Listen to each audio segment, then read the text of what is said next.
I'm 30 years old and the companies I've built have made $30 million. But if I could give my 20-year-old broke self some advice on what skills to learn to get rich, these are the 6 I'd recommend. And number 1, we have stress management. Now, most people would say they probably have a high stress tolerance and manage stress well. It's a recent trend I've seen in the last several years where people like to wear their stress like a badge of honor. But that's exactly how I know you don't manage your stress well. People who are pros at managing stress don't talk about it because it doesn't even factor in their brain. Stop wearing your stress like a badge of honor. Success isn't about pushing through stress, it's about making it a non-issue so you can show up as your best every day. I currently own a 27,000 square foot gym, Aesthetic Nation Gym in West Kelowna, British Columbia, Canada. While trying to start and scale this gym, we have been consistently bombarded with different roadblocks, whether it was equipment not showing up, hundreds of thousands of dollars leaving our account, or contractors stealing our money, stealing things in the gym and not doing their job. This added a lot of stress to my plate. And when I didn't understand how to manage it well, a lot of people around me were walking on eggshells. At one point, my wife actually sat me down and said, I don't know what you need to do. And I don't know if it's just us having a conversation, but as of right now, I feel like I can't talk to you. I feel like we can't have a conversation and I can't bring up anything about the house to you because of how high your stress is. So what do you need from me in order to change?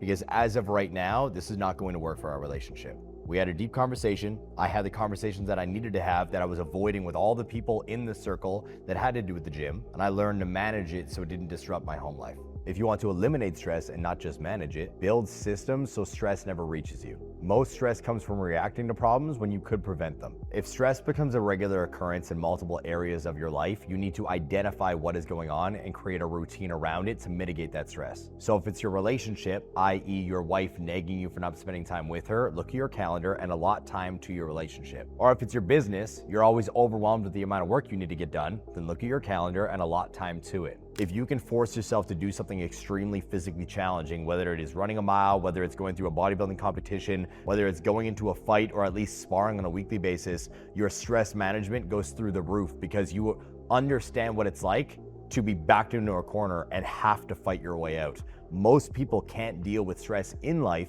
because they avoid discomfort at all costs, and that is the thing holding them back. And number 2, we have the ability to capture attention. Money follows attention. If people don't know who you are, they can't buy from you. One piece of content that can get millions of views is the ultimate form of leverage. Millions of views, millions of followers means you have millions of chances to capture leads, bring them into your business and make money. Without those eyes in the first place, you are essentially non-existent to anything in the market and you will never be able to get anywhere with your business. And let's say you have 1 million followers. It's not just clients that can come from that.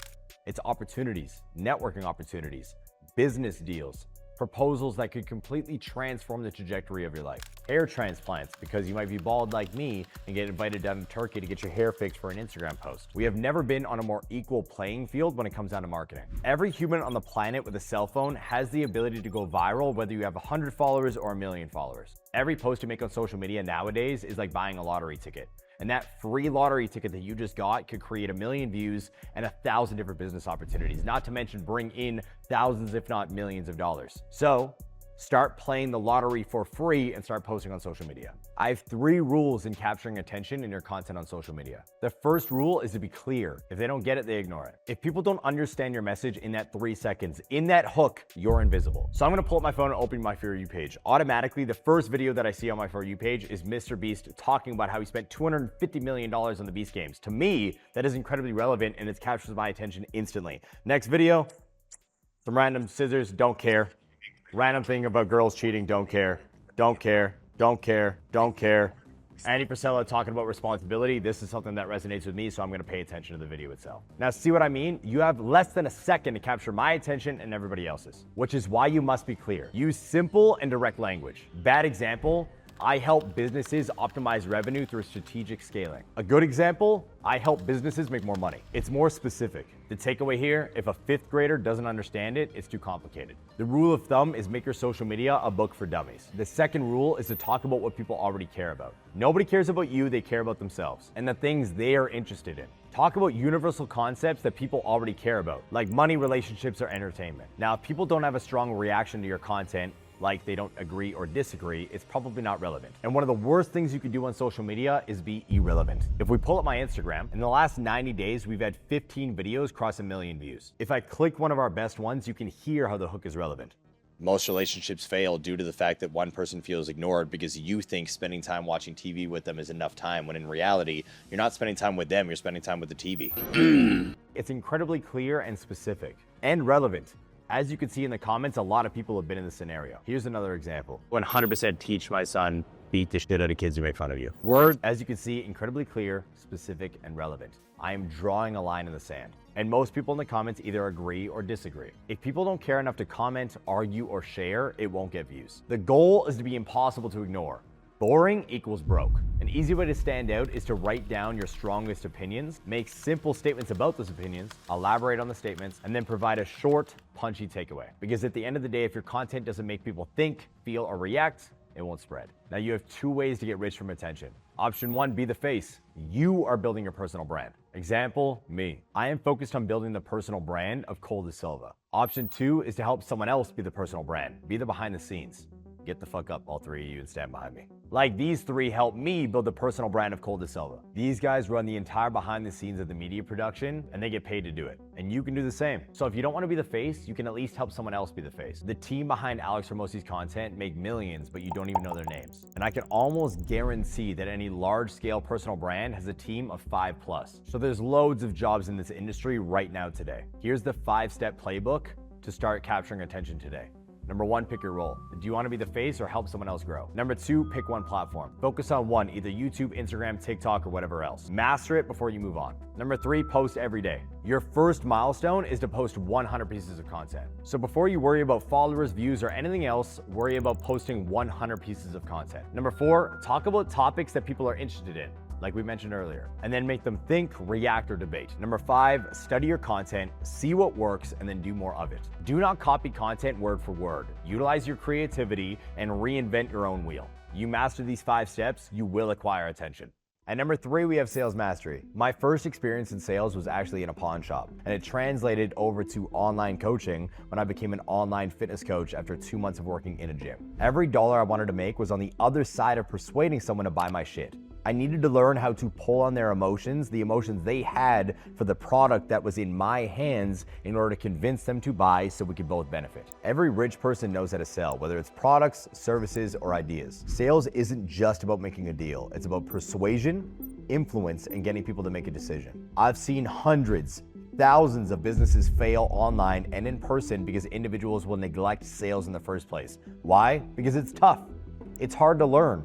And it takes effort. Whether you're a closer on the phone with the prospect or you're in any other position of the company, you have to learn how to sell your ideas. You need to persuade them to take you seriously. I have a dude right now who said, I belong to this digital marketing group and I got a position in public relations that can help you. Got me? My response? Nope. No idea what the hell that is. I'm pulling in $10 million a year, so be clear, get to the goddamn point, and stop wasting my time. Why? Because he's already sent me 9 paragraphs, dancing around the bush, not being direct, he has no idea how to sell, and he feels like him flexing his knowledge that I don't know is going to push me to make an emotional decision. Here's another one of my DMs that just hit me up. Hey, Cole De Silva, I'd like to enhance your social media presence and take your profile to the next level. Great, I'd love to help. Let's check what you're doing. Oh, nothing. Orange photos everywhere, no engagement on any post itself. Oh, but you have 150,000 followers that you bought. Please fuck off. Most people in the world don't know how to sell. But if you want to be rich, you need to learn how to, because nothing in business happens until somebody sells something. There are 3 pillars to persuasion. Number 1, build desire. People don't buy because you want them to, they buy because they want to. The goal of sales isn't to convince people, it's to make them feel like they would be stupid if they didn't take action. So if you want to create that desire, you need to show them the pain of staying the same versus the pleasure of having the solution. During this process, you want to use social proof, testimonials, or case studies to build your authority. Paint a clear picture of their dream outcome and show how you're the fastest way to get there. Because very simply put, you are the gap, the solution, the bridge between where they are and where they want to go. The second pillar of persuasion is to create urgency. You need to get them to buy now, not later. If they don't buy today, they probably never will, because people delay decisions until there's a reason to act now. Your job is to show them that reason. So if you want to create that urgency, use scarcity, deadlines, or show them the pain of waiting. Scarcity looks like I only have 3 spots left. Now this tactic is incredibly overused in the market, but it's just an example. Deadlines look like the price goes up at the end of this month. Again, overused, but it's just an example. And the pain of waiting looks like, hey man, we have people making $4 grand a day on this. Every day that you put this off, you're losing money. The principle here is that using urgency moves people from thinking about it to taking action right now. The third pillar is to make it all about them and let them talk. Most people miss out on the deal, miss out on the sale, because they make the entire conversation about themselves and their product. They don't listen to the prospect. They don't act like a therapist. Oh, how was that? How did that make you feel? How long have you been struggling? How does it feel to be struggling for that long? You need to make the sale about them, not you and what you are selling.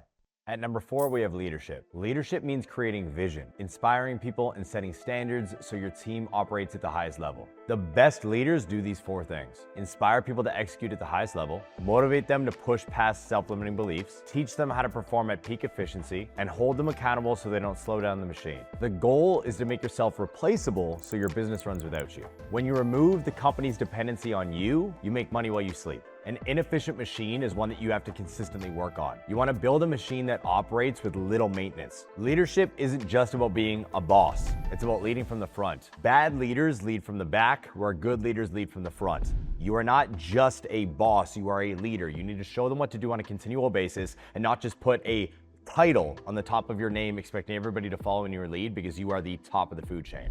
The reason most people stay broke is they try to do everything in the business themselves. Rich people build teams, train them, and get the hell out of the way. But to be able to do this, you need to lead by example. If you want a team that grinds, show them what grinding looks like. If you want A players, you need to be an A player first. If you want them to act disciplined, you better be the most disciplined person on the team. If you want people to show up early for meetings, show up early to meetings yourself. In my academy, I've seen hundreds of entrepreneurs expect things out of their team that they are not doing themselves. Thinking their title makes them important. Thinking that slapping CEO on their Instagram bio makes them more important to the people they hired. And trying to motivate people with words instead of results and action. At the end of the day, nobody cares how much money you made last year, and nobody cares what you say your title is. They care how you make them feel. This is why I always make sure to treat everybody I work with respect. If you want to be a good leader, show up early, work harder, push longer. I operate on a hire fast, fire faster basis. What this means is incredibly simple. The goal is to hire people so you could scale to the level that you'd like. However, if people cannot rise to the standards you have set in the company and you have consistently given them the resources to rise to that level, fire them and find somebody else that can fill the role. Because a mediocre team will keep you broke, and a mediocre team will raise your stress through the fuck. Which brings me to number 5, which is to fire yourself. At some point in your business, your income will reach its ceiling while you work at max capacity. You'll be putting in 12+ hour days making the same amount of money. I know dozens of entrepreneurs that literally work all day. But what are you gonna do when you have no more hours to work and you can't make any more money? Stop sleeping, eating, spending time with your loved ones? So how are the ultra wealthy able to make billions of dollars all while working less than you? Because they are working less than you. Shift how you operate from a doer to a leader. Most entrepreneurs struggle with delegation because they think no one can do it as good as me. That's why you're broke. They don't trust others enough. They assume delegating takes more time than doing it themselves. But the reality is if you don't delegate, you become the bottleneck of your business's growth. The goal is to work on the business, not in the business. If you consistently work in the business, you're just the highest paid employee there. But if you work on the businesses, you work on teams, systems, and growth. How do you think I'm able to film this content right now, which isn't even my main fucking business? While I'm doing this, my 8-figure company online is thriving and my 7-figure gym is booming because I'm not there doing it all myself. If I operated from the place of no one's gonna do this job as good as me, I'd still be broke. But that's how most entrepreneurs think. Your job isn't to do the work, but to build the systems and the people to do it. You don't need perfect delegation, just functional delegation, which frees you up for higher level activities. Now, when it comes to delegating, you want to delegate outcomes, not just tasks. Most people just delegate tasks like edit this video or post on social media, which keeps them stuck in the weeds. Instead, delegate outcomes, not just actions. A bad delegation would look like write an email campaign. A good delegation looks like we need to generate 1,000 leads from this email sequence. Your goal is to increase our open rates and conversion by 20% this month. What do you need from me to make it happen? See the difference? For example, when I was building my media team, I sat them down and said, I want to be famous and rich, not I want you to post content on social media. Being famous and rich is an outcome. Posting on social media is a task. If you just talk about the task, their instincts are going to turn off. They're going to go on autopilot and just post. But when you talk about the outcome, they're going to strategize and think about what they need to do to improve every time they post. It's the difference between an employee and an entrepreneur. An intrapreneur solves problems and pushes the business forward, where the employee just clocks in and clocks out. Outcome-based delegation works for 3 reasons. People understand why they're doing something, not just what they do. They become responsible for results, not just activity. This is great because if this task has an issue, I know who I'm going to, because they own the outcome, and it forces creative problem solving rather than robotic execution. To implement this in your business, set clear, measurable outcomes. If I'm using media as an example, I want to get to 500,000 followers by the end of this year, and then give people ownership and empower them to make decisions based on that goal. Throughout this process, ask them how they'll approach it. If you want to implement this in your business today, set clear and measurable outcomes. Like, I want to hit 500,000 followers on Instagram. Then you want to give people ownership. I allow my team to own that goal, and then I collaborate with them on how they're going to approach achieving it. These principles work for any task. Now, one of the most important things that entrepreneurs overlook is creating systems and SOPs. If you delegate without systems, you'll constantly answer, "Hey boss, what do I do next?" Or, "How do I do this properly?" The solution is to create SOPs. What stands for Standard Operating Procedures. SOPs are stencils for repeated tasks. They allow anyone to do a task without needing you every time, and they help ensure consistency and reduce mistakes. When I hired my executive assistant, it was incredibly easy for her to take on the role of operating my entire calendar based off of the SOP or the alien abduction manual that I created in the past. She opened it up and knew exactly how to structure my calendar and structure my day so I could go about my work without having to worry about what was next. This is so important because God forbid my EA ever leaves, I can bring another individual into that role, and it will take less training and less time to operate at the same level. SOPs are the backbone of a durable business. Example, instead of telling your editor to make a good video, create a video editing playbook with guidelines, style references, and best practices. To create the best SOPs, record yourself doing the task, you can use Loom, write down the steps in a step-by-step bullet point fashion, define the success criteria, what does good look like, and then let your team improve it. Don't micromanage, let them refine. Best practice, after 6 months of your team being in that role, make them revamp and redo the SOP, because they probably now know the process better than you. The next step here is to create accountability without micromanaging. Once you delegate, you need feedback loops to make sure things don't roll off track. So the solution to that is to build performance checkpoints. Think about this as the dashboard in your car. You don't micromanage the engine, but you check fuel levels and alerts. To implement these checkpoints, you want to create weekly check-ins. That's going to look like what progress have you made, what roadblocks are you facing, and what's your next step. Then you need to track KPIs, which stands for key performance indicators. For sales, it's something like numbers of calls made and deals closed. For marketing, it's leads generated or ads performance. For video editing, it's retention rates and engagement per video. For copywriting, it's about retention and engagement rate. And then you need your team to self-report. The goal is to get team members to send weekly reports so you don't have to chase them down. For example, every Friday, update me on what's completed, what's pending, and any challenges you faced. The final step in firing yourself is that the business runs efficiently without you. The real test of good delegation is disappearing for a month with the business still running. Your only focus as the leader of the company is vision, leadership, and strategy. Your team should be running the operations, not you. Because if you don't do this, you'll continue to be the highest paid employee of your own business. And number 6, we have financial intelligence and money management. Because making money is one thing, but keeping it and growing it is another. Most people think that getting rich is the hard part. It's not. It's keeping it. The real challenge is staying rich and making your money multiply. Building sustainable and predictable income. Broke people make money and spend it all. Where wealthy people make money, keep it and grow it. And this isn't just about saving your money and sitting on it, because you're never going to save your way to becoming rich. Wealthy people take the money they make and they invest it in assets in their team. I'm not saying invest your money in Bitcoin or random stocks. I'm saying invest your money into opportunities, personal growth, and team members. Investing more into what you're already good at that got you to the game in the first place. I have 3 rules for managing my money. The first rule is investing in my own skill set. This looks like hiring mentors, consultants, or getting into backroom conversations that can help me do business better. I've spent an astronomical amount of money on paying other people to speed up my progress. And yes, some of them have fucked me. Some of them have screwed me over. But even in the bad investments I made into other people, I have learned something that have made me a better leader and that have sped up my progress to growth. Rate of learning is one of the highest leverage things that you can learn as an entrepreneur. And the fastest way to speed up your rate of learning is to talk to people that have already done what you want to do. The second rule is to invest in a team. I understand that in order to achieve my goals, I need a team to get there. So I am ruthless on paying for the premium talent I need. Even if I don't see a return right away, I'm looking for the long-term success, not the short-term results. When it comes down to paying your team, it's not about getting the cheapest talent out there. It's about finding the best talent that you can pay based off of what they are worth and what they can do for your business. My third rule is learning how to organize your money. Based off of rule number 2, go hire a good accountant so you don't get fucked by the government. However, on the same point, Understand where your money should be stored and where it should be funneled into. I've got around 10 grand in Bitcoin just because I know it's a good investment based off of the other rich friends that I have. However, I don't pay attention to crypto. I don't pay attention to stocks. I really only invest in the things that I know are going to bring me a return based off of the skills that I already have, which for me is mentors and team. These are the 6 high income skills I'd learn if I was starting from scratch. And if you want to learn about the 17 things keeping you broke, watch this video.